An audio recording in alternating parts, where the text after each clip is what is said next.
북한 바닷가 마을에서 정체불명의 페트병이 발견됐습니다. 충격적인 건 그 안에 북한 당국이 금지한 물품이 들어있었다는 점인데요. 보기만 해도 처형당할 만큼 매우 위험한 물품이었다고 합니다. 이후 마을에는 보위부의 감시가 강화됐으며 당국은 해당 사건과 관련해 추가 조사를 진행 중이라고 밝혔는데요. 대체 그 물건이 무엇이었는지 뉴스에서도 공개되지 않은 오늘의 사연, 지금부터 전해드립니다. 안녕하세요. 저는 탈북민 이도윤입니다. 한때 북한 남포특별시 바닷가 마을에서 어머니와 함께 살았었죠. 물론 그 일이 일어나기 전까지는 말입니다. 아직도 그날의 기억이 생생합니다. 어느 날 평소처럼 바닷가에서 일하던 중이었어요. 갑자기 파도에 밀려온 무언가가 눈에 들어왔습니다. 처음에는 그저 쓰레기라고 생각했어요. 하지만 가까이 다가가 보니 투명한 페트병이었습니다. 저는 급히 주변을 살폈습니다. 외국에서 온 물건을 습득하는 것은 위험한 일이니까요. 하지만 배고픔이 제 이성을 무너뜨리더군요. 저는 재빨리 페트병을 주워 작업복 안쪽에 숨겼어요. 페트병 자체도 귀한 물건이지만 안에 무엇이 들어있는지 궁금했습니다.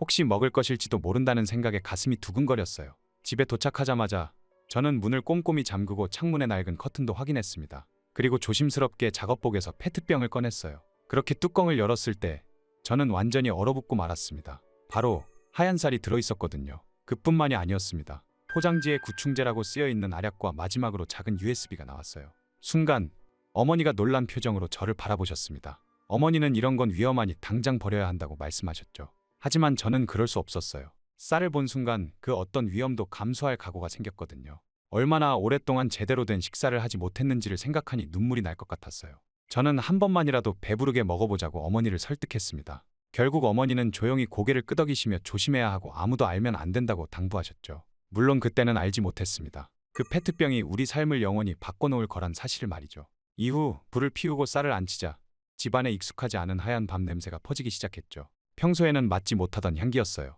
그 냄새에 저도 모르게 침을 삼켰습니다. 마침내 밥이 완성되고 뚜껑을 열자 뽀얀 수증기와 함께 하얀 밥알들이 눈앞에 나타났죠. 너무 배가 고파 젓가락도 찾지 않고 손으로 뜨거운 밥을 집어 허겁지겁 먹기 시작했습니다. 이게 쌀밥이에요? 이렇게 맛있는 밥이 있다니. 그동안 먹었던 강냉이밥과는 비교할 수 없는 부드러운 식감이었죠. 매일 먹던 거친 강냉이와 달리 입안에서 부드럽게 녹아내렸어요. 오랜 배고픔을 잊게 해주는 맛이었습니다. 정신없이 먹다가 문득 어머니를 바라보았어요. 어머니는 저를 지켜보며 조용히 눈물을 흘리고 계셨죠. 그제야 제 행동이 부끄러워졌습니다. 어머니는 천천히 밥 한 숟갈을 떠서 입에 넣으셨어요. 체력이 약해 많이 먹지도 못하고 천천히 씹으셨죠. 이제야 밥다운 밥을 먹이는구나. 우리 아들한테. 어머니의 목소리가 떨렸습니다. 저는 밥을 먹다가 손을 멈추었어요.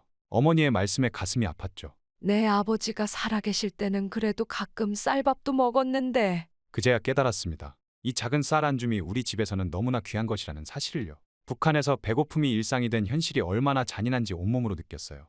쌀밥을 먹은 그날 밤 잠이 오지 않았습니다. 배는 채워졌지만 마음이 복잡했어요. 어머니가 깊이 잠든 것을 확인한 후 조심스럽게 일어나 페트병에서 나온 USB를 꺼냈죠. 손에 쥐고 있는 이 작은 물건에 무엇이 들어있는지 궁금했습니다. 우리 집에는 오래된 TV가 있었어요. 아버지가 살아계실 때 구입한 것으로 지금은 거의 사용하지 않았죠. 전기가 들어올 때만 켤 수 있었고 그마저도 북한 공영방송만 시청할 수 있었습니다. 그때 어머니가 깨어나셨어요. 이건 위험한 물건이야, 도윤아. 어머니의 걱정 어린 목소리가 들렸지만 호기심을 억누를 수 없었죠. 낡은 TV에 조심스럽게 USB를 연결했습니다. 화면이 켜지기까지 몇 초간 숨을 죽였어요. 그 순간 우리가 알던 세상과는 전혀 다른 세계가 눈앞에 펼쳐졌습니다.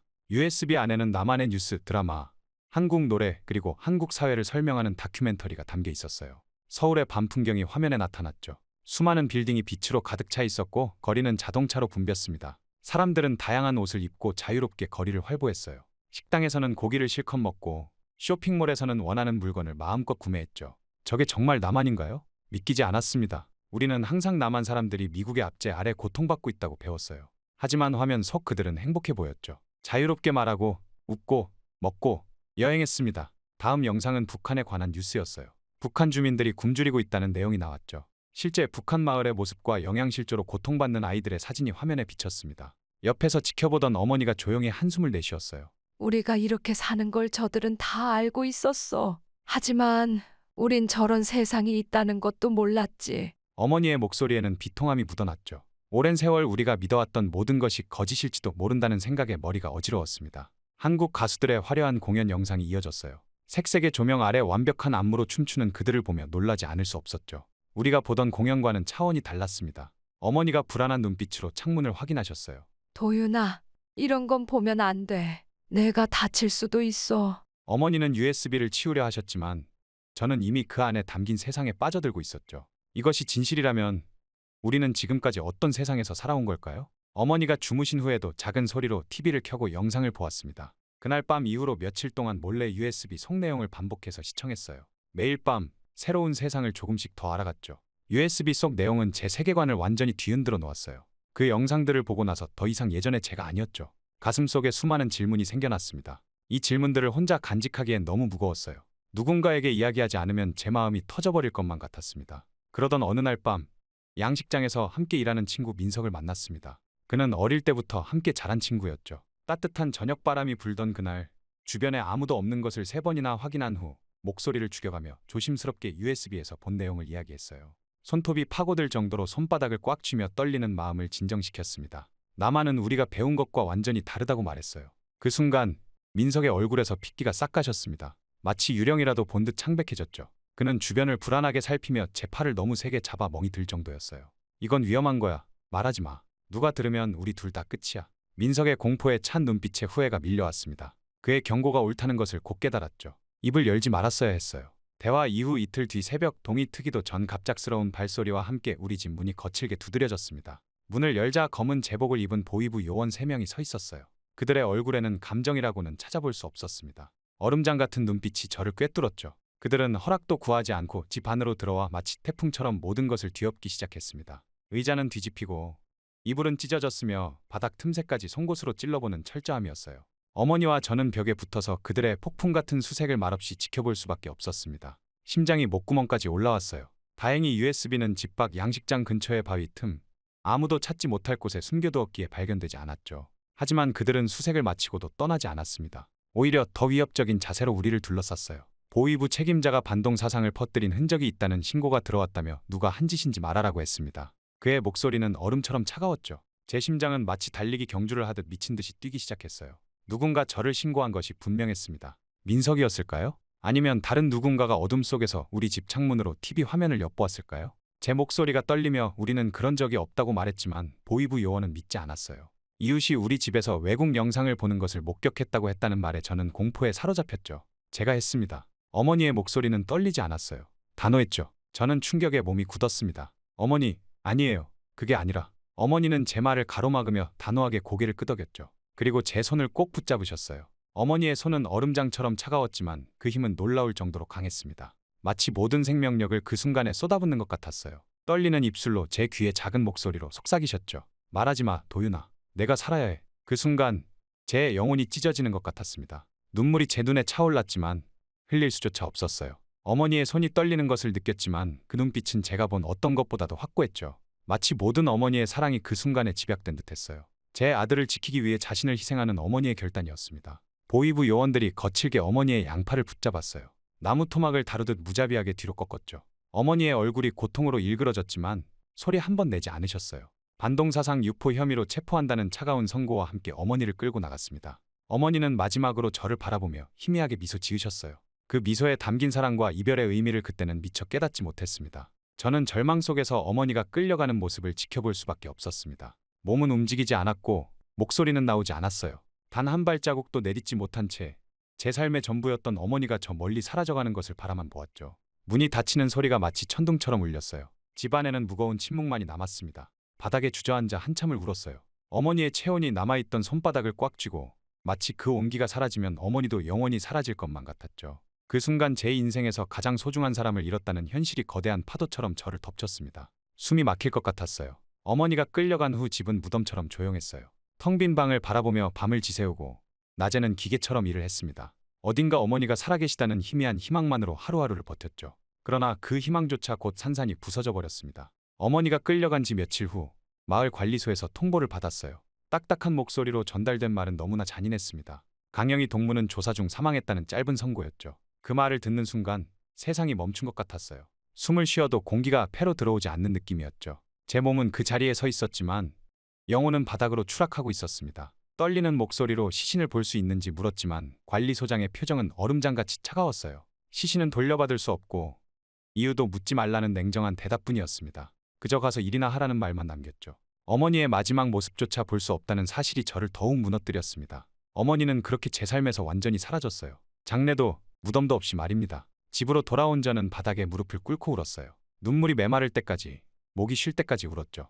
어머니가 계시던 방으로 들어가 그분의 물건들을 만지며 기억을 더듬었습니다. 낡은 옷장 속에서 어머니의 옷을 꺼내보니 희미한 체온이 남아있는 것 같았어요. 그때 옷가지 사이에서 작은 수첩 하나가 발견되었습니다. 어머니가 몰래 숨겨두신 것이었죠. 펼쳐보니 어머니의 글씨체로 적힌 메시지가 눈에 들어왔어요. 도윤아, 내 삶을 살 거라. 라는 간단한 문장이었지만 그 속에 담긴 의미는 깊었습니다. 어머니는 이미 모든 것을 예상하고 계셨던 걸까요? 수첩의 마지막 페이지에는 또 다른 글이 적혀 있었어요. 이곳을 벗어나지 않으면 나도 죽는다. 는 문장이 간절하게 쓰여 있었습니다. 어머니의 마지막 메시지를 읽는 순간 무언가가 제 안에서 바뀌었습니다. 눈물은 멈추고 가슴속에 불꽃이 피어오르기 시작했어요. 어머니의 희생이 헛되지 않게 하기 위해서는 제가 살아야 했습니다. 그것도 진정한 삶을 살아야 했죠. 창문 밖으로 보이는 어두운 하늘을 바라보며 결심했어요. 이 땅을 떠나 남한으로 가야겠다고. 자유를 찾아 어머니가 바라셨던 삶을 살기 위해서 말입니다. 그것만이 어머니의 희생에 보답하는 길이라 생각했어요. 결심은 쉬웠지만 실행은 어려웠습니다. 북한을 탈출한다는 것은 목숨을 건 도전이었어요. 국경은 철저히 감시되고 발각되면 총살이 기다리고 있었죠. 하지만 더 이상 잃을 것도 없었습니다. 어머니가 없는 이곳에 더 이상 미련은 없었어요. USB에서 본 나만의 자유로운 모습을 떠올리며 탈출 계획을 세우기 시작했습니다. 가장 가능성 있는 방법은 바다를 통한 탈출이었어요. 남포는 항구 도시였고 작은 배들이 자주 드나들었죠. 어떻게든 그 배에 몰래 타야 했습니다. 어머니의 수첩을 가슴에 품고 탈출을 위한 준비를 시작했어요. 그날 밤 어머니의 영혼이 저를 지켜보고 계신다고 믿으며 굳은 결심을 다졌습니다. 어머니의 희생을 헛되게 하지 않기 위해 꼭 살아서 자유를 찾아야겠다고 마음먹었어요. 탈출을 결심한 후 실행에 옮기기까지 많은 준비가 필요했어요. 남포는 항구 도시였기에 바다를 통한 탈출이 가능했지만 혼자서는 불가능한 일이었죠. 며칠간 항구 주변을 살피며 정보를 모았습니다. 양식장에서 함께 일하던 동료 중 한 명이 소개해준 접선자를 통해 탈북을 준비하는 다른 사람들과 연결될 수 있었어요. 우리는 5명이었습니다. 모두 각자의 사연을 가지고 있었죠. 정치범 수용소에서 풀려난 남자, 굶주림에 지친 젊은 부부, 그리고 저보다 어린 20대 초반의 여성이었어요. 모두 같은 절박함을 안고 있었습니다. 접선자를 통해 밀수업을 하는 사람과 접촉할 수 있었어요. 그는 처음에는 경계했지만 우리 모두가 가진 마지막 재산을 모으자 마음을 바꿨습니다. 저는 어머니의 금반지를 내놓았어요. 작은 화물선에 몰래 숨어 타는 계획을 세웠죠. 그 배는 중국과의 무역을 위해 정기적으로 운항했고 배의 선원 중 한 명이 그와 연계되어 있었습니다. 마지막 밤, 제가 살던 집을 떠나며 어머니와의 추억이 담긴 곳을 뒤로했어요. 가슴이 찢어지는 듯했지만 뒤돌아보지 않았습니다. 약속된 시간에 항구에 도착했죠. 어둠 속에서 다른 탈북자들과 함께 기다렸어요. 불안함과 기대감이 교차하는 시간이었습니다. 마침내 밀수업자가 나타났을 때 우리는 서로를 바라보며 용기를 북돋았죠. 그를 따라 조용히 배에 올라탔습니다. 배는 생각보다 컸어요. 화물을 가득 실은 배였고 우리는 그 사이사이에 숨어야 했죠. 긴장감이 감돌던 그때 갑자기 불빛이 비쳤습니다. 배에 오르는 경비병들의 발소리가 들렸어요. 검열이다. 화물 검사한다. 밀수업자의 얼굴이 굳어졌습니다. 계획에 없던 검열이었어요. 그가 급히 우리를 화물 뒤편 작은 창고로 안내했죠. 창고 안은 좁고 어두웠습니다. 5명이 몸을 밀착하고 숨소리조차 내지 못한 채 문이 닫히는 소리를 들었어요. 발소리가 가까워지고 문이 열릴까 두려움에 떨었습니다. 숨을 죽이고 기다렸어요. 문 밖에서 경비병들이 이야기하는 소리가 들렸죠. 부부는 서로의 손을 꼭 잡았고 젊은 여성은 떨리는 입술을 꾹 다물었습니다. 손에 땀이 흥건히 배었고 심장은 터질 듯이 뛰었어요. 시간이 얼마나 흘렀을까요? 마침내 발소리가 멀어졌습니다. 몇 시간 후 배가 움직이기 시작했어요. 출항한 것이었죠. 모두 안도의 한숨을 내쉬었지만 아직 안심할 수 없었습니다. 창고 속에서 몸을 웅크린 채 시간이 흘렀어요. 물 한 모금, 빵 한 조각으로 하루를 버텼죠. 하루가 지나고 이틀이 지났어요. 좁은 공간에서 다른 탈북자들과 함께 두려움 속에 버텼습니다. 낮에는 서로 말없이 눈빛만 교환했고 밤에는 작은 목소리로 각자의 이야기를 나누었어요. 그들의 고통과 희망이 제게도 큰 힘이 되었죠. 배의 흔들림이 심해질 때마다 바다 한가운데서 발각되면 어떻게 될까 하는 공포가 엄습했습니다. 그래도 어머니의 수첩을 꼭 쥐고 버텼어요. 3일째 되는 밤, 밀수업자가 창고 문을 열었습니다. 그의 표정은 진지했어요. 이제 내들 차례야. 그는 구명보트를 준비했다고 했습니다. 남한 영해 근처까지 왔으니 이제 작은 보트로 갈아타고 인천항 방향으로 이동해야 한다고 했어요. 우리 5은 서로를 격려하며 조심스럽게 갑판으로 올라갔습니다. 밤바다는 검고 무서웠어요. 하지만 멀리 보이는 불빛은 마치 희망의 등대 같았죠. 구명보트에 올라타며 마지막 순간까지도 발각될까 두려웠습니다. 밀수업자의 지시에 따라 조용히 배에서 내려왔어요. 차가운 바닷바람이 얼굴을 때렸지만 그것은 자유의 첫 번째 숨결 같았습니다. 5명이 작은 보트를 타고 어둠 속에서 노를 저었죠. 서로에게 힘을 주며 인천항 방향으로 향했어요. 저 멀리 보이는 불빛을 향해 나아갔습니다. 함께하는 동료들과 자유를 향한 위험한 여정의 마지막 단계였어요. 작은 보트는 파도에 흔들렸습니다. 5명이 번갈아 가며 노를 저었지만 바다는 우리의 힘보다 강했어요. 밤하늘의 별빛만이 방향을 알려주는 유일한 안내자였죠. 인천항을 향해 밤새도록 노를 저었습니다. 손바닥이 갈라지고 물집이 생겨도 멈출 수 없었어요. 동이 틀 무렵 안개가 바다를 덮기 시작했습니다. 안개 속에서 방향을 잃을까 두려웠어요. 멀리서 배의 기적 소리가 들렸지만 안개 때문에 보이지 않았죠. 젊은 부부는 서로를 꼭 안고 있었고 정치범 수용소 출신의 남자는 굳은 표정으로 앞만 보고 있었습니다. 어린 여성은 추위에 떨고 있었어요. 곧 도착할 거예요. 조금만 더 참아요. 서로를 격려하며 앞으로 나아갔습니다. 몇 시간이 더 흘렀을까요? 안개가 조금씩 걷히기 시작했어요. 그때 멀리서 큰 배가 보였습니다. 혹시 북한 경비정이 아닐까 하는 두려움에 모두 숨을 죽였어요. 배가 점점 가까워지자 한국어로 된 글자가 보였습니다. 대한민국 해양경찰대. 희망의 빛이 우리 모두의 눈에 번쩍였어요. 젊은 부부는 기쁨의 눈물을 흘렸고 우리 모두 손을 흔들며 소리쳤습니다. 우리는 북한에서 온 사람들입니다. 도와주세요. 해경배에서도 우리를 발견했는지 방향을 바꿔 다가왔어요. 확성기를 통해 들려오는 목소리는 마치 천국의 소리 같았습니다. 움직이지 말고 그대로 계세요. 지금 구조하러 갑니다. 해경배가 우리 주변에 멈춰 섰어요. 해경대원들이 신속하게 움직였습니다. 그들은 우리에게 구명조끼를 던져주었고 구조 사다리를 내렸어요. 한 명씩 구조함으로 올라갔습니다. 제가 마지막이었어요. 해경대원이 제 손을 잡아주었습니다. 따뜻한 그 손길이 아직도 기억나요. 구조함에 오르자 담요를 건네주었고 따뜻한 물을 주었습니다. 몸은 젖고 지쳤지만 마음은 환희로 가득 찼어요. 어서 오세요, 대한민국에. 해경대원의 말에 그동안 참았던 감정이 터져나왔습니다. 우리 모두 울음을 터뜨렸어요. 북한을 탈출하여 자유의 땅을 향한 위험천만한 여정, 그 끝에 우리는 마침내 안전한 곳에 도착한 것이었죠. 해경배는 빠르게 인천항으로 향했습니다. 창문 너머로 보이는 한국의 모습은 USB에서 보았던 것보다 훨씬 더 밝고 화려했어요. 높은 빌딩들, 화려한 불빛들, 그리고 자유로운 공기. 해경들은 우리의 신원을 확인했습니다. 북한에서 온 이유, 어떻게 탈출했는지 묻는 질문들에 하나하나 대답했어요. 그들은 친절했고 우리의 상황을 이해해 주었습니다. 몇 시간 후 배는 인천항에 도착했어요. 부두에는 여러 관계자들이 대기하고 있었습니다. 우리는 마침내 대한민국의 땅을 밟게 되었어요. 그 순간의 감격은 말로 표현할 수 없었습니다. 발 아래 느껴지는 단단한 땅. 그것은 단순한 땅이 아니라 자유의 상징이었어요. 어머니의 희생으로 얻은 이 자유.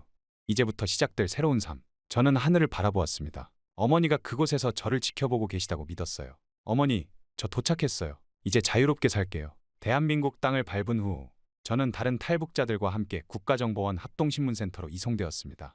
그곳에서 약 한 달간 조사를 받았어요. 탈북 동기와 경로, 북한에서의 활동, 가족 관계 등을 상세히 물었죠. 처음에는 두려웠지만 담당 조사관들이 생각보다 친절했습니다. 그들은 저희를 적으로 대하지 않고 새로운 시민으로 맞이하는 태도였어요. 조사가 끝난 후 하나원이라는 정착 지원 시설에 입소했습니다. 그곳에서 3개월 동안 한국 사회 적응 교육을 받았어요. 나만의 법과 제도, 생활 방식, 경제 활동에 대해 배웠죠. 북한에서의 삶과는 너무도 달랐습니다. 처음에는 모든 것이 낯설고 어려웠어요. 컴퓨터 사용법부터 지하철 타는 법까지 배워야 할 것들이 산더미처럼 쌓여 있었습니다. 하지만 함께 탈북한 동료들과 서로 의지하며 하루하루를 버텼어요. 하나원을 퇴소한 후에는 정착 지원금과 주거 지원을 받아 작은 원룸에서 새 삶을 시작했죠. 탈북 후 1년이 지났을 무렵 저는 농촌진흥청에서 운영하는 탈북민 농업교육 프로그램에 지원했습니다. 북한에서의 경험을 살려 새로운 꿈을 찾고 싶었어요. 북한에서는 척박한 환경에서 농사를 지었지만 남한에서는 첨단 기술을 활용한 농업을 배울 수 있었죠.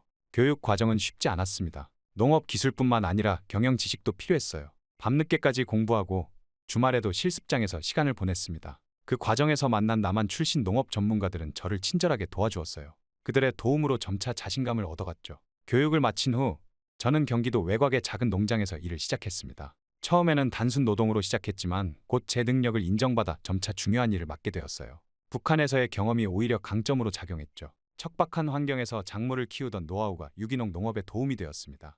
2년이 지났을 때 저는 드디어 작은 농지를 임대받아 제 농장을 시작할 수 있었어요. 친환경 농법으로 채소를 재배했죠. 처음에는 어려움도 많았지만 점차 안정을 찾아갔습니다. 농장이 자리 잡으면서 다른 탈북민들을 고용하기 시작했어요. 그들에게 일자리를 제공하고 정착을 돕는 일이 보람찼습니다. 시간이 흐르면서 저는 탈북민 농업인 협회를 창립했어요. 북한에서의 농업 경험과 남한의 기술을 접목한 농법을 발전시켰죠. 북한의 토양과 기후에 적합한 작물 연구도 진행했습니다. 언젠가 통일이 되면 북한 지역의 농업 발전에 도움이 되길 바라는 마음이었어요. 농장 한편에는 작은 정원을 만들었습니다. 그곳에 어머니를 위한 추모 공간을 마련했어요. 어머니가 좋아하셨던 꽃들을 심고 매일 아침 그곳에서 하루를 시작했죠. 어머니의 희생이 없었다면 지금의 제가 없었을 테니까요. 어머니, 이제 제가 어머니의 꿈을 이어갑니다. 지켜봐 주세요. 매일 밤 잠들기 전 창밖의 별을 바라보며 어머니께 이야기를 했습니다. 자유롭게 농사를 짓고 배고픔 없이 살아가는 이 삶. 어머니가 그토록 바라셨던 삶이었어요. 어머니의 희생으로 얻은 이 자유를 소중히 여기며 살아가고 있습니다. 때로는 북한에 남겨둔 기억들이 악몽처럼 찾아오기도 합니다. 어머니가 끌려가는 모습, 보위부의 수색, 배에서의 불안한 날들. 하지만 그 고통스러운 기억조차 제가 누구인지, 어디서 왔는지 잊지 않게 해주는 소중한 일부가 되었어요. 이제 저는 제 이야기를 다른 사람들과 나누기 시작했습니다. 학교와 단체에서 북한의 실상과 탈북 과정, 그리고 정착 경험을 이야기해요. 누군가에게는 희망이 되고 누군가에게는 인식의 변화를 가져오길 바라면서요. 자유를 향한 여정은 끝나지 않았습니다. 이제 새로운 여정이 시작되었어요. 어머니의 희생을 기억하며 자유의 가치를 소중히 여기며 더 나은 미래를 향해 한 걸음씩 나아가고 있습니다. 북한에 잠입했던 국정원 요원들이 전부 처형당했던 사건 알고 계시나요? 북파공작원이라고도 불리는 이들은 짧으면 5년 길면 반평생을 북에서 지내며 귀중한 정보를 빼내고 위협되는 인물들을 제거한다고 합니다. 하지만 보위부에 잡히게 되는 순간 상상도 하지 못할 정도로 잔혹한 죽음을 맞게 된다고 하죠. 오늘의 사연자분 또한 국정원 요원을 직접 처형한 이후 탈북을 결심했다고 하는데요. 대체 무슨 일이 있었던 걸까요?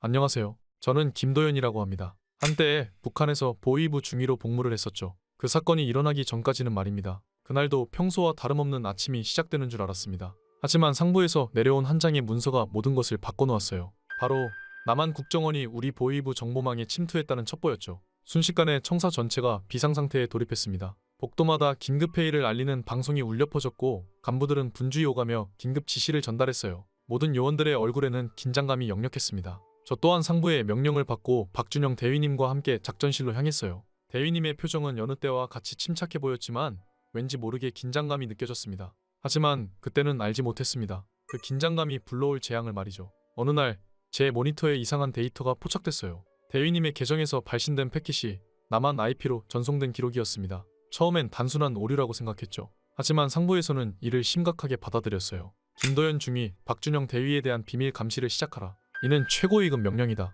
순간 가슴이 철렁 내려앉았습니다. 대위님을 감시하라니 이건 분명 오해일 거라고 생각했어요. 하지만 명령은 명령이었기에 저는 대위님의 모든 행적을 추적하기 시작했습니다. 밤늦게까지 보안 구역에 남아 작업하시는 모습, 무슨 내용인지 알 수 없는 암호화된 파일들, 그리고 가끔 보이는 수상한 통화 기록들까지. 추적을 할수록 제가 그토록 존경하던 대위님의 모습이 낯설게 느껴지기 시작했습니다. 그러다 결국 사건이 터지고 말았죠. 한 달간의 감시 끝에 결정적인 증거가 발견되고 말았습니다. 대위님이 군사 기밀을 담은 파일을 외부로 유출한 흔적이었어요. 상부에서는 즉각 체포 명령을 내렸죠. 그 순간 제 가슴은 찢어질 것 같았습니다. 내일 새벽 3시 박준영 대위 체포 작전을 개시한다. 김도연 중위가 지휘를 맡아라. 명령서를 받아들고 있는 제 손이 떨렸어요. 이제 돌이킬 수 없는 순간이 다가오고 있었습니다. 다음날 저는 특수부대원들과 함께 대위님의 숙소 앞에 도착했습니다. 작전 개시 신호와 함께 현관문이 무너져 내렸고 특수부대원들이 일제히 안으로 진입했죠. 하지만 예상과 달리 대위님은 이미 깨어 있었고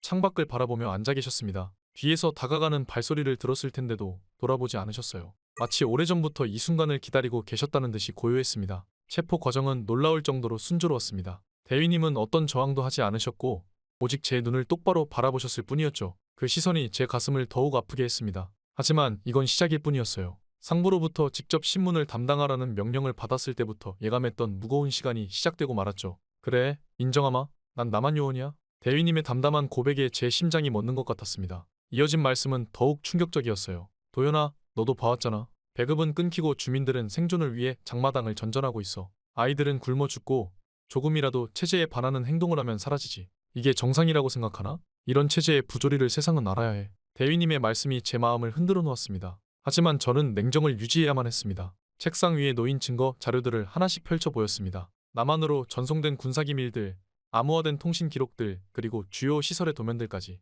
대위님의 배신을 입증하는 물증들이었으니까요. 그렇게 신문이 끝나갈 무렵 마침내 상부에서 최종 판결이 내려왔습니다. 공개 처형, 그것도 제가 직접 집행해야 했습니다. 처형장으로 향하는 길은 제 인생에서 가장 긴 걸음이었습니다. 새벽에 차가운 공기가 폐부 깊숙이 파고들었고 흐린 하늘에서는 이슬비가 내리기 시작했습니다. 처형장의 기둥 앞에 선 대위님의 모습은 여전히 의연했습니다. 새벽바람에 군복 자락이 나부꼈고 멀리서 들려오는 군견들의 짖는 소리가 정막을 깨뜨렸습니다. 대위님을 기둥에 묶는 동안 제 손가락 끝은 이미 차갑게 얼어 있었습니다. 눈가리개를 씌우는 순간에도 대위님의 입가에는 희미한 미소가 머물러 있었습니다. 그 모습이 마치 제게 마지막 가르침을 주시는 것만 같았습니다. 총을 들어올리는 제 손이 떨렸고 방아쇠에 걸린 검지 손가락은 땀으로 미끄러웠습니다. 마지막 순간 대위님이 눈가리개 너머로도 제 위치를 정확히 알고 계신 듯 고개를 돌리셨습니다. 처형장을 둘러싼 특수부대원들의 숨소리마저 멎은 듯했습니다. 넌 강한 사람이야. 언젠가 진실을 마주하게 될 거다. 방아쇠를 당기는 순간 제 눈에서 뜨거운 눈물이 흘러내렸습니다. 총성이 새벽 공기를 가르며 울렸고 놀란 까마귀 떼가 나무에서 날아올랐습니다. 처형장의 깊은 고요가 내려앉았고 제 귀에는 심장 소리만이 크게 울렸습니다. 대위님의 몸이 기둥에 기대어 쓰러져 내렸고 멀리서 들려오는 새벽닭 울음소리가 그 고요를 깨뜨렸습니다. 처형 완료를 보고하는 제 목소리는 믿기지 않을 만큼 안정적이었지만 손끝은 여전히 떨리고 있었습니다. 이제 돌이킬 수 없는 일이 벌어졌다는 것을 알리듯 동쪽 하늘이 서서히 밝아오기 시작했고 처형장 주변의 안개가 천천히 걷히기 시작했습니다. 철제관이 도착했을 때 시계는 이미 새벽 4시를 가리키고 있었습니다. 대위님의 마지막 모습을 지켜보며 제 가슴 한켠에서는 무언가가 영원히 사라져버린 것만 같았습니다. 처형 보고서를 작성하는 제 손은 떨리고 있었어요. 창밖으로는 이미 아침 해가 떠올랐지만 제 마음속은 여전히 어둠 속에 잠겨 있었습니다. 존경하던 분을 제 손으로 처형했다는 죄책감이 가슴을 짓눌렀고 밤마다 악몽에 시달렸습니다. 대위님의 마지막 순간을 떠올릴 때마다 구토감이 치밀어 올랐고 거울 속에 제 모습조차 낯설게 느껴졌습니다. 보고서에 적힌 박준영 대위 처형 완료라는 글자들이 제 눈앞에서 춤추는 것만 같았습니다.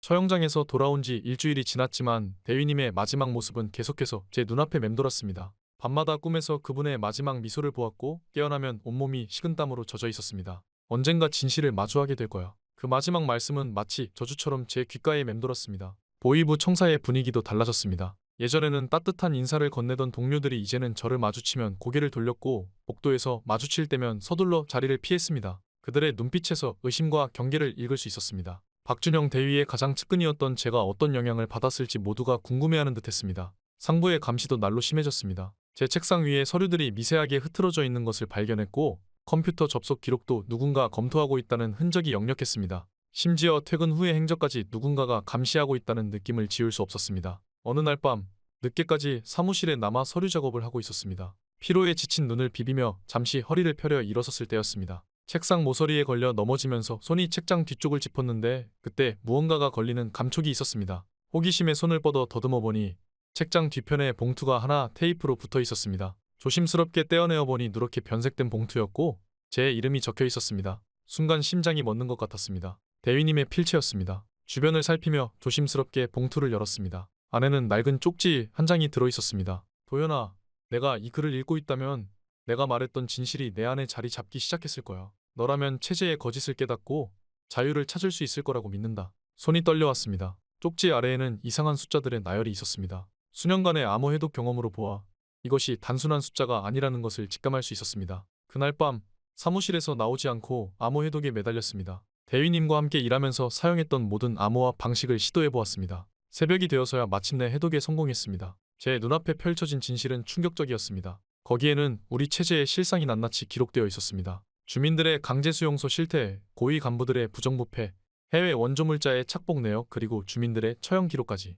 이 모든 것이 조직적으로 은폐되어 왔다는 증거였습니다. 특히 충격적이었던 것은 남한에 대한 이야기였어요. 대위님이 살아오신 남한은 자유롭고 자신이 원하는 대로 살아갈 수 있는 곳이라고 하더군요. 충격적인 것은 지도자를 자신의 손으로 뽑고 모두가 평등하게 살아갈 수 있다는 점이었어요. 그날 이후 결국 저는 며칠 동안 잠을 이루지 못했습니다. 밤마다 대위님의 마지막 말씀이 더욱 선명하게 들려왔고 처형당한 수많은 사람들의 얼굴이 제 눈앞에 어른거렸습니다. 거리를 걸으며 마주치는 주민들의 메마른 얼굴이 이제는 다르게 보였습니다. 게다가 상부의 감시 또한 더욱 심해졌습니다. 어느 날은 제 집 주변에서 수상한 인형을 발견했고 전화 통화할 때마다 이상한 소음이 들렸습니다. 동료들의 시선은 더욱 차가워졌고 일부는 노골적으로 적대감을 드러내기 시작했습니다. 더 이상 이 자리에 있을 수 없다는 확신이 들었어요. 매일 아침 보위부 배지를 달 때마다 속이 메스꺼워졌고 동료들과 마주칠 때마다 가면을 쓴 것 같은 답답함이 밀려왔습니다. 대위님의 희생이 헛되지 않게 하려면 이제는 제가 행동해야 할 때였습니다. 탈출을 결심하고 나니 모든 것이 달라 보였습니다.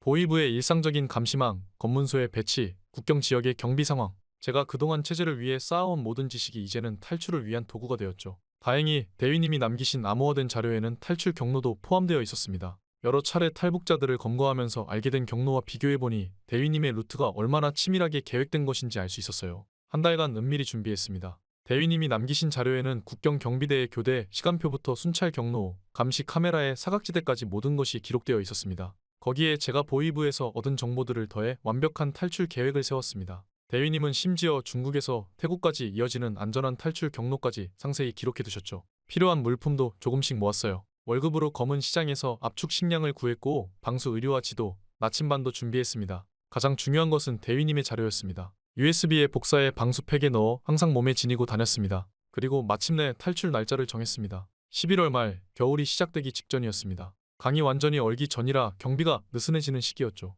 보름달이 뜨기 전날 밤을 택했습니다. 어둠 속에서도 길을 볼 수 있을 만큼의 달빛이 필요했기 때문입니다. 탈출 전날 평소와 다름없이 출근했습니다. 책상을 정리하고 동료들과 인사를 나누었습니다. 마지막일지도 모를 그들의 얼굴을 하나하나 기억에 담았습니다. 퇴근할 때는 내일 출근하겠다고 인사했지만 그것이 마지막 인사가 될 것을 저만 알고 있었습니다. 밤 11시 미리 준비해둔 배낭을 메고 집을 나섰습니다. 으스스한 한기가 등골을 타고 올라왔지만 이제 돌아갈 수 없었습니다. 도시를 빠져나가는 길은 숨막히는 긴장의 연속이었습니다. 매 검문소마다 심장이 멎는 것 같았지만 보위부 신분증은 여전히 강력한 방패가 되어주었죠. 자정이 넘어 마침내 두만강 인근에 도착했습니다. 강가의 수풀 속에 숨어 경비 교대의 시간을 기다리는 동안 문득 제가 그동안 이곳에서 붙잡았던 탈북자들이 떠올랐습니다. 그들의 절박했던 눈빛, 공포에 질린 표정들. 이제야 그들의 마음을 이해할 수 있었습니다. 새벽 2시 경비 교대가 시작되었습니다. 어둠 속에서 조심스럽게 강변으로 다가가는데 갑자기 수풀 속에서 인기척이 느껴졌습니다. 순간 식은땀이 흘렀습니다. 천천히 뒤돌아보니 검은 옷을 입은 3명의 인형이 저를 주시하고 있었습니다. 그들의 얼굴을 보는 순간 피가 얼어붙는 것 같았습니다. 6개월 전 제가 직접 검거했던 탈북자들이었습니다. 다시 시도하다 잡힌 모양이었습니다. 그들의 눈에서 증오와 분노가 느껴졌습니다. 보위부가 탈북을? 가장 나이든 남자가 비웃듯 말했습니다. 그들의 손에는 이미 날카로운 칼이 들려 있었습니다. 순간 대위님의 이름이 떠올랐습니다. 박준영 대위님을 아십니까? 그 말에 그들의 표정이 순식간에 바뀌었습니다. 박준영 대위, 그분이 우리 가족을 살려주셨습니다. 국경 경비대가 우리를 잡으려 할 때 떨리는 목소리로 대위님의 마지막을 전했습니다. 그리고 제가 왜 이 자리에 있는지, 대위님이 남기신 진실이 무엇인지 말했습니다. 긴 침묵이 흘렀습니다. 그분께서 당신을 믿으셨다면 우리도 믿어보겠습니다. 마침내 그들이 입을 열었습니다. 우리가 안전한 길로 안내하겠습니다. 그들은 놀라울 정도로 국경 지역을 잘 알고 있었습니다. 순찰대의 동선을 피해 강가에 숨겨진 여울목으로 저를 안내했고 중국 쪽 정보원과 연락할 수 있는 방법도 알려주었습니다. 새벽녘, 마침내 강물에 발을 디뎠습니다. 차가운 물이 몸을 휘감았지만 이상하게도 두렵지 않았습니다. 대위님이 걸어가신 길이기에 이 길이 맞다는 확신이 들었습니다. 달빛 아래 반짝이는 강물을 건너며 뒤돌아보았습니다. 저 멀리 평양의 불빛이 희미하게 보였습니다. 이제 대위님이 자료에 남기신 대로 중국을 거쳐 태국으로 가는 긴 여정이 시작되는 것입니다. 그분의 꿈과 희생이 헛되지 않게 하리라 다짐하며 저는 어둠 속으로 발걸음을 옮겼습니다. 국정원 조사실의 형광등 불빛이 제 얼굴을 비췄습니다. 태국을 거쳐 남한에 도착하기까지 한 달의 시간이 걸렸지만 그 모든 과정이 꿈만 같았습니다. 이틀 동안의 조사에서 저는 북한의 실상과 대위님의 자료들을 모두 공개했죠. 조사관들은 제 증언에 깊은 관심을 보였고 특히 보위부의 내부 실태에 대해 자세히 물었습니다. 그들의 태도는 제가 경험했던 신문과는 완전히 달랐습니다. 강압이나 위협이 아닌 상호 신뢰를 바탕으로 한대화였습니다. 하나원으로 이송되던 날 서울의 밤거리를 처음 보았습니다. 현란한 네온사인과 높이 솟은 빌딩들, 거리를 가득 메운 자동차들. 마치 다른 세상에 온 것만 같았습니다. 창밖으로 스쳐 지나가는 도시의 풍경은 제가 알던 평양의 모습과는 너무나 달랐습니다. 하나원에서의 생활이 시작되었습니다. 처음으로 인터넷을 접했을 때의 충격은 말로 표현할 수 없었습니다. 세상의 모든 정보가 손끝에서 펼쳐졌습니다. 북한의 실상을 다룬 기사들을 읽으며 밤을 새웠고 유튜브로 세계 각국의 모습을 보며 제가 얼마나 좁은 세상에 갇혀 있었는지 깨달았습니다. 이런 게 정말 가능한 건가요? 스마트폰으로 화상통화를 처음 해봤을 때 저도 모르게 내뱉은 말이었습니다. 담당 상담사는 웃으며 대답했습니다. 이제 시작일 뿐이에요. 더 놀라운 것들이 많답니다. 대형마트에 처음 갔던 날을 잊을 수 없습니다. 진열대마다 가득한 식료품들, 다양한 생필품들. 장마당에서 몰래 물건을 사야 했던 북한의 현실과는 너무나 달랐습니다. 사람들은 자유롭게 물건을 고르고 카드로 결제했습니다. 누구도 감시하지 않았고 누구도 두려워하지 않았습니다. 지하철을 탔을 때는 더욱 놀라웠습니다. 정확한 시간에 맞춰 운행되는 전철, 깨끗한 역사, 무엇보다 자유롭게 대화를 나누는 시민들의 모습이 신기했습니다. 북한에서는 상상도 할 수 없었던 광경이었습니다. 여기서는 제가 하고 싶은 말을 해도 되나요? 하나원 상담 시간에 조심스레 물었습니다. 상담사는 고개를 끄덕였습니다. 당신의 생각과 의견을 자유롭게 표현하는 것은 기본적 권리예요. 그게 바로 민주주의입니다. 민주주의. 북한에서는 체제를 위협하는 독소라고 배웠던 그 단어가 이제는 전혀 다르게 다가왔습니다. 시민들은 정부를 비판할 수 있었고 언론은 자유롭게 보도했으며 법원은 공정하게 재판했습니다. 이것이 대위님이 말씀하신 진실이었습니다. 교육 시간에 대한민국 헌법을 배웠습니다. 모든 국민은 인간으로서의 존엄과 가치를 가지며 행복을 추구할 권리를 가진다. 이 한 문장에 담긴 의미를 이해하는데 며칠이 걸렸습니다. 북한에서는 상상조차 할 수 없었던 개념이었으니까요. 하나원의 창문으로 바라본 하늘은 북한에서 보던 것과 같은 하늘이었지만 그 아래에서 살아가는 방식은 완전히 달랐습니다. 사람들은 자신의 꿈을 위해 공부하고 원하는 직업을 선택하고 자유롭게 사랑하고 결혼했습니다. 그 누구도 출신 성분이나 토대를 걱정하지 않았습니다. 이제 이해하겠습니다. 대위님. 밤하늘을 보며 혼잣말처럼 중얼거렸습니다. 대위님이 왜 그토록 위험을 무릅쓰고 이 진실을 알리려 하셨는지, 왜 그토록 담담하게 죽음을 받아들이셨는지 이제는 완전히 이해할 수 있었습니다.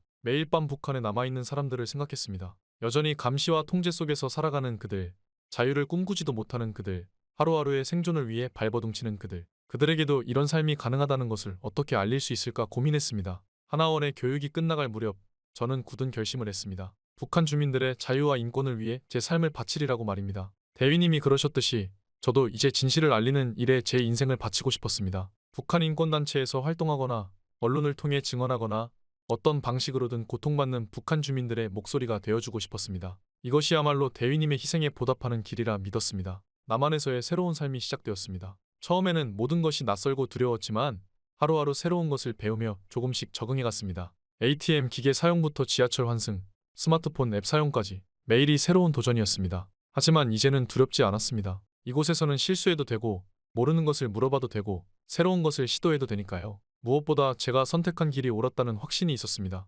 자유란 무엇일까요? 하나원 수업 시간에 선생님이 물으셨습니다. 저는 잠시 생각하다 대답했습니다. 두려움 없이 살아갈 수 있는 것, 그게 진정한 자유 아닐까요? 선생님이 미소를 지으셨습니다. 맞아요. 그리고 이제 당신은 그 자유를 누릴 자격이 있는 사람입니다. 창밖으로 바라본 서울의 밤하늘에는 수많은 별이 빛나고 있었습니다. 북한에서 보던 것과 같은 별들이었지만 이제는 그 빛이 자유와 희망으로 가득해 보였습니다. 대위님께서 보여주고자 하셨던 진실이 바로 이것이었음을 이제는 확실히 알 수 있었습니다. 서울대학교 정치외교학과 강의실에 앉아있는 제 모습이 아직도 믿기지 않습니다. 하나원 퇴소 후 1년간 검정고시를 준비하며 주경야독했고 마침내 대학 입학의 꿈을 이루었습니다. 제가 선택한 전공은 북한학과 국제관계학 복수전공이었습니다. 체제의 본질을 더 깊이 이해하고 싶었고 변화를 위한 방법을 찾고 싶었기 때문입니다. 도서관에서 밤을 새워가며 공부할 때면 종종 대위님의 모습이 떠올랐습니다. 대위님도 이런 자유로운 배움의 기회를 가졌다면 얼마나 좋았을까 하는 생각이 들었습니다. 전공 수업에서 민주주의와 인권에 대해 배울 때마다 대위님이 왜 그토록 이 가치들을 중요하게 여기셨는지 더욱 깊이 이해하게 되었습니다. 주말에는 탈북 청소년 지원센터에서 자원봉사를 시작했습니다. 저처럼 북한을 떠나온 청소년들을 만나 그들의 이야기를 듣고 제 경험을 나누었습니다. 처음에는 서툴렀지만 그들의 눈빛에서 제 과거의 모습을 발견할 때마다 더 열심히 해야겠다는 결심이 들었습니다. 형님은 어떻게 이런 결정을 하셨어요? 한 청소년이 물었습니다. 저는 잠시 생각에 잠겼다가 대답했습니다. 나에게는 진실을 보여주신 분이 계셨어? 그분의 희생 덕분에 나는 자유를 찾을 수 있었단다. 3학년이 되어 북한인권 NGO에서 인턴십을 시작했습니다. 국제회의에서 북한의 인권 실태에 대해 증언하고 해외 언론과의 인터뷰에도 참여했습니다. 제 증언이 세상에 알려질 때마다 이것이 대위님이 원하셨던 일이라는 확신이 들었습니다. 연구 논문을 쓸 때는 대위님이 남기신 자료들을 참고했습니다. 물론 기밀 정보는 이미 국정원에 제출했지만 그 외의 자료들은 북한 체제의 실상을 알리는 귀중한 증거가 되었습니다. 제 첫 논문이 학술지에 실렸을 때 가장 먼저 대위님께 이 기쁨을 전하고 싶었습니다. 졸업을 앞둔 어느 날 지도 교수님께서 저를 불러 박사과정 진학을 제안하셨습니다. 도연 씨의 경험과 지식은 매우 특별합니다. 이를 학문적으로 발전시켜 더 많은 사람들에게 알릴 수 있지 않을까요? 그날 밤 한강공원을 걸으며 오랫동안 생각에 잠겼습니다. 서울의 밤하늘은 여전히 평양의 그것과 같았지만 이제 제가 바라보는 시선은 완전히 달라져 있었습니다. 진실을 마주하고 자유를 살아가라. 대위님의 마지막 말씀이 다시 한번 제 가슴을 울렸습니다. 박사과정에 진학한 후 저는 북한 인권 개선을 위한 구체적인 방안들을 연구하기 시작했습니다. 단순히 체제를 비판하는 것이 아니라 어떻게 하면 실질적인 변화를 이끌어낼 수 있을지에 대해 고민했습니다. 국제법과 인권법을 공부하며 법적인 접근 방안도 모색했습니다. 연구실에서 밤늦게까지 논문을 쓸 때면 대위님과 함께했던 시간들이 떠올랐습니다. 그때는 체제를 위해 일한다고 생각했지만 이제는 진정한 의미의 봉사를 하고 있다는 생각이 들었습니다. 매주 목요일에는 탈북자 지원센터에서 강의를 했고 주말에는 탈북 청소년들의 멘토링을 이어갔습니다. 선생님 덕분에 저도 꿈을 가질 수 있게 되었어요. 한 학생이 대학 합격 소식을 전해왔을 때 제 눈시울이 뜨거워졌습니다. 그들의 성장을 지켜보는 것이 제게는 크나큰 보람이었습니다. 이것이야말로 대위님이 꿈꾸셨던 변화의 시작이 아닐까요? 연구 성과를 인정받아 국제 학술대회에서 발표할 기회도 얻었습니다. 전 세계 학자들 앞에서 북한 인권 문제의 실상과 해결 방안을 논하며 저는 다시 한번 대위님의 선택이 옳았음을 확신했습니다. 진실은 결국 세상에 알려져야 했고 그것이 변화의 시작이 될 것이기 때문입니다. 서울 시내가 내려다보이는 연구실 창가에 서서 저는 종종 북녘 하늘을 바라봅니다. 언젠가 그곳에도 자유와 인권의 가치가 꽃피울 것이라 믿습니다. 대위님의 희생이 헛되지 않도록 저는 오늘도 한 걸음 한 걸음 전진해 나갑니다. 박준영 대위님, 이제야 제가 진정한 자유와 진실의 의미를 알게 되었습니다. 그리고 이 깨달음을 위해 목숨을 바치신 대위님의 선택이 제 인생의 새로운 시작이 되었습니다. 앞으로도 대위님의 꿈을 이어받아 더 많은 이들에게 희망을 전하는 삶을 살아가겠습니다. 봄바람이 불어오는 캠퍼스를 걸으며 저는 다시 한번 제 사명을 되새깁니다. 이제 저는 진정한 자유인이 되어 더 큰 자유를 위해 헌신하는 삶을 살고 있습니다. 그리고 이 모든 것은 한 사람의 용기 있는 선택으로부터 시작되었습니다. 저의 이야기는 이렇게 끝이 나지만 저희 새로운 이야기는 이제 시작입니다. 지금까지 저희 이야기를 들어주셔서 감사합니다. 구독자님들의 가정에도 항상 평화가 있기를 진심으로 기도하겠습니다. 구독과 좋아요는 큰 힘이 됩니다.